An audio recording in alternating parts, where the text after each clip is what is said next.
Good morning student. आज मैं आपको पढ़ाने जा रही हूँ subject Hindi class 5 chapter number 2। शीर्षक है पंच परमेश्वर। पंच परमेश्वर यानी कि हम जो गांव में जो पंच होते हैं, सरपंच होते हैं, जो लड़ाई झगड़े के जो फैसले कराते हैं, उन्हें परमेश्वर कहा जाता है, क्योंकि वो कभी गलत फैसला नहीं करते हैं। एक गांव में अलगू चौधरी तथा जुम्मन शेख नाम के दो किसान रहते थे। उनमें गहरी मित्रता थी। दोनों एक दूसरे पर अटल विश्वास करते थे। कुछ लेन देन में साझेदारी भी थी। अलगू जब कभी बाहर जाते तो जुम्मन के भरोसे घर छोड़ जाते। जुम्मन जब हज करने गए तो अपना घर अलगू को सौंप गए। हज यानी कि तीर्थ पूजा पाठ के लिए जब वो बाहर गए तो वो अपना सारा घर का काम अलगू पे सौंप गए। इस मित्रता का जन्म उस समय हुआ था जब दोनों बालक थे और जुम्मन के पिता जुमराती उन्हें शिक्षा प्रदान करते थे। बच्चों, हम जहाँ रहते हैं, हमारे अगल बगल में जो रहते हैं वो हमारे पड़ोसी होते हैं, और जब भी हमें कुछ भी काम पड़ता है, हम बाहर जाते हैं या फिर भी कुछ की जरूरत होता है तो वो हमारी मदद करते हैं। तो ऐसे कुछ होते हैं जो हमारे मित्र भी बन जाते हैं। तो उसी तरह ये दोनों मित्र बन गए थे, अलगू चौधरी और जुम्मन शेख। जब भी इनको किसी की कुछ काम की जरूरत पड़ती थी तो हमेशा वे एक दूसरे की मदद किया करते थे।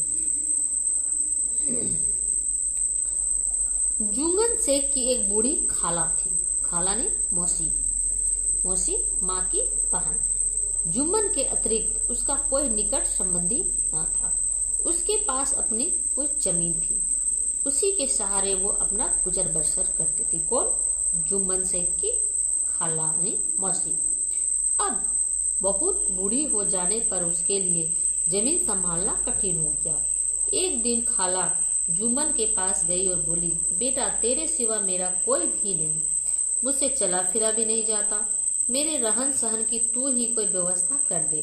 जुम्मन ने उत्तर दिया, खाला, तू चिंता न कर, अपनी जमीन मेरे नाम कर दे और रोटी कपड़ा मुझसे लेती रह।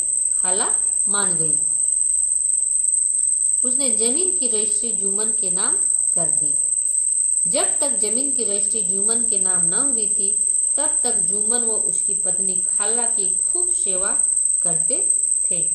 उसे स्वादिष्ट पकवान खिलाए जाते थे, परंतु रजिस्ट्री की मुहर लगते ही जैसे खातिरदारी पर भी मुहर लग गई। जुम्मन की पत्नी करीमन रोटियां देने की साथ साथ कड़वी बातें भी सुनाने लगी। जुम्मन शेख भी निडर हो चले थे। जब तक बूढ़ी खाला अपना जमीन जुम्मन शेख के नाम नहीं की थी तभी तक उसे बहुत पाक पकवान, उसकी बहुत खातिरदारी होती थी। लेकिन जैसे ही उन्होंने अपनी जमीन जुम्मन शेख के नाम लिख दी, सबका रवैया बदल गया। वो सब उसके साथ पूरा व्यवहार करने लगे। खाला ने इस व्यवहार को कुछ दिनों तक सहा, परंतु जब सहा न गया तो उसने जुम्मन से शिकायत की। जुम्मन ने पत्नी के कार्य में दखल देना उचित न समझा, सो वह खाला को यूं ही जली कटी बकती रहती। हालात यहाँ तक आ पहुँचे कि रोटी कपड़ा देना तो दूर, अब उससे कोई बात भी नहीं करता था।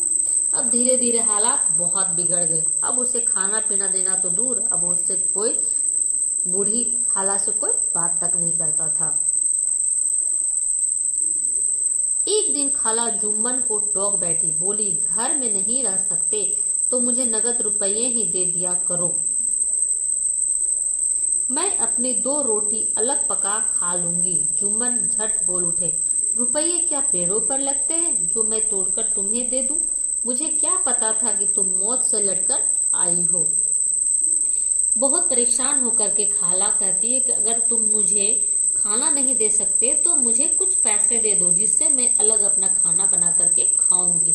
तो ऐसे में कहता है जुम्मन से कि मुझे क्या पता था कि तुम कभी मरोगी नहीं मौत से लड़कर, यानी कि उन्हें लगा था कि अब बुढ़िया है, जल्दी मर जाएगी और जमीन मेरा हो जाएगा, पर ऐसा नहीं हुआ। खाला जल्दी नहीं मरती है, तो वो सब मुझसे परेशान हो जाते हैं। तो बच्चों, आज हम यहीं तक इसे पढ़ेंगे, अगले दिन हम इसको कंप्लीट करेंगे। तब तक के लिए आप जो हम आपको पढ़ाए हैं उससे आप कॉपी में नोट करें और उससे आप 2-3 बार जरूर पढ़ें। Thank you.